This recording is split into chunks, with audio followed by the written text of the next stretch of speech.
Good day, everyone. We will talk about Confucianism. The speaker will be Hart Burabo, Ivan Ramos, and Marion Ramos. Concept of God. We are the for a concept of God. First, monotheism. Monotheism religions such as Christianity, Islam, and Judaism believe in the existence of one all-powerful, all-knowing, and all-loving God. They view God as the creator and sustainer of the universe. Polytheism, like Hinduism, accent Greek and Roman religion in some form, indigenous spirituality, believe in the existence of multiple gods and goddesses. Pantheism belief systems such as some interpretation of Buddhism and elements New Age spiritually. Deism is the belief in a distant, non-interventionist God who created the universe but does not actively participate in its affairs. Who is Confucius? Also known as Confucius, was a Chinese philosopher and educator who lived from 551 BCE to 479 BCE. He is widely regarded as one of the most influential figures in the Chinese history and philosophy. Confucius' teaching emphasized the importance of moral values, ethics, family relationship, and social harmony. His philosophy, known as Confucianism, has a profound and lasting impact on Chinese culture and society, as well as on various East Asian civilizations. Confucius' ideas are centered on the concept of friend and the importance of cultivating virtuous behavior an individual and society. They are our sacred writings of Confucianism. The, first, the Analects or Lunya.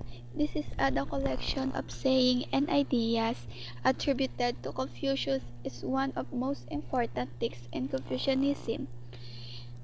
Next, the five classic or Wu Jing. This is our ancient Chinese text that Confucian scholars consider to be important for understanding Chinese culture and thought. They include the classic of poetry, the classic of history, the classic of rites, the classic of chains, and the spring of autumn annals. Lastly, the four books of Sishu. These texts are more directly associated with Confucianism and include the Great Learning, the Doctrine of the Mind, the Analects, and Messes. Sacred Scripture is a collection of ancient writings that Christians believe are inspired by God to reveal Him to us. Christians believe that the Holy Spirit inspired the many different individual women, authors of the Sacred Scriptures. Para sa akin po ay yung Sacred Scriptures po ay dalawang tawag po nan. Banal na kasulatan o banal na aklat. Galing po na sa may Islam. Ang Sacred Scriptures po ay tumutukoy na isang teksto o aklat na tinuturing na sagrado o banal na isang relihiyon o paniniwala.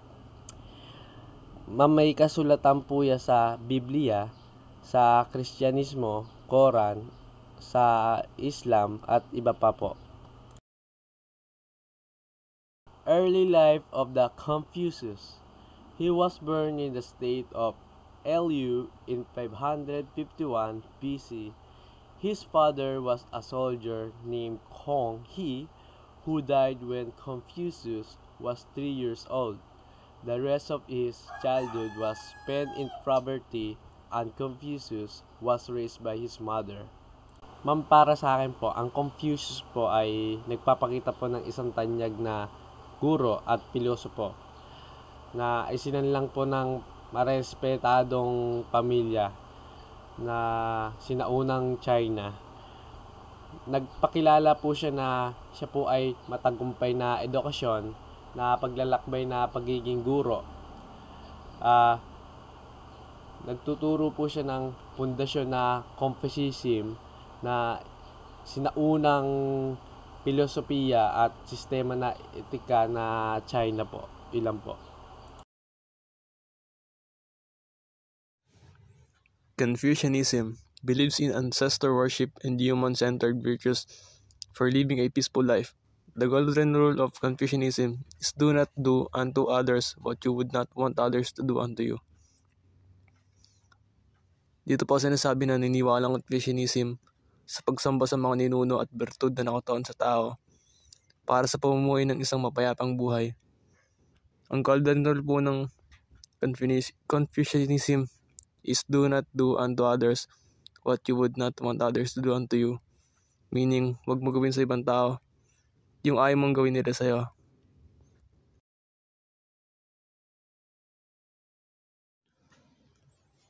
Worship and observance.